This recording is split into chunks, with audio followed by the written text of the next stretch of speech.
Mahigpit na nakatutok ang PHIVOLCS sa aktibidad ng Bulkang Taal kahit na kasi nasa alert level 1 ang bulkan. Nananatiling abnormal ang aktibidad nito.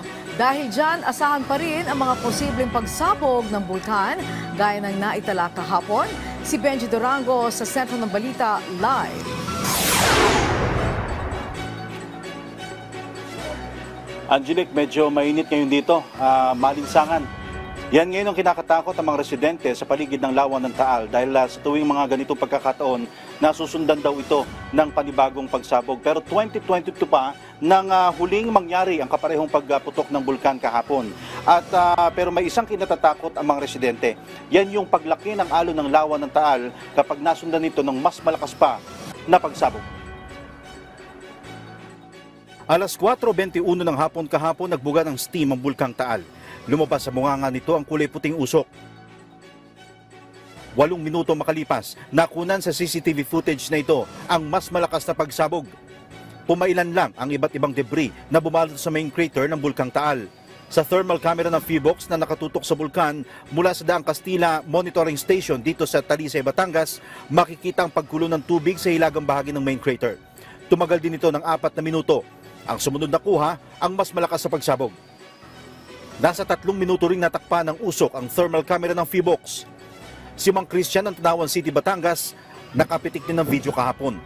Kumakain kami magkasawa dito. Kasabay daw ng kanyang pagkakape sa Baywalk ang pagputok ng bulkan. Bigla na lang lumakas yung usok kaya ginawa ko yung aking cellphone tapos ibinidyo ko. Nakunan pa niya pagbagsak ng ashfall sa main crater ng Taal. Mabuti na nga lang daw, hindi na ito umabot sa mga kabahayan dahil kung nagkataon, marami ang apektado. Nag-aanong sagad sila, kaya lahat sila na naililikas agad sila ng madaling panahon. Tanghali na nagbukas ang mga tindahan dito sa Barangay Ambulong. Bagamat nasa labas ang 7-kilometer permanent danger zone, madalas silang naabot ang usok galing sa bulkan. Kahapon, tumumal ang benta dahil sa takot ng mga turista. Di ka po sa ibilidad na maring matumba na lang ang tao kung magtatagal ang smog. Paliwanag ng PHIVOLCS, nagkaroon ng phreatomagmatic eruption ng Taal kahapon. This happens when magma comes into contact with water, and as a result, nagkaroon po tayo ng mixture of steam and ash and sometimes fragmented volcanic material. Kaya kahit nasa alert level 1 pa rin ang Taal, nananatiling abnormal ang bulkan. Nasa 49 na phreatic eruptions na ang naitatala ng PHIVOLCS buhat noong Abril. Ngayong araw, mausok na naman ang bunganga ng bulkan. Sa tala ng PHIVOLCS kahapon, bahagyang tumaas sa 2,532 tons per day ang ibinubugang sulfur dioxide ng Taal. Pero mababa pa rin ito kumpara sa mga pagbuga ng mga nakaraang buwan. Bagamat walang naitalang volcanic earthquake sa Magdamag, babala ng PHIVOLCS ang mga ganitong pagsabog, asahan na raw na mauulit pa sa mga susunod na araw.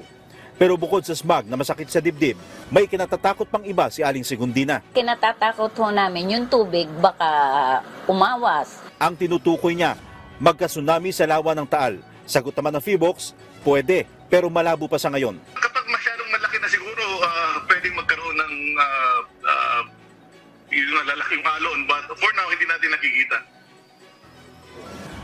Yan muna ang update mula dito sa probinsya ng Batangas. Balik sa iyo dyan, Angelic. Yes, maraming salamat sa iyo sa ating birthday boy, Benji Durango. Happy birthday!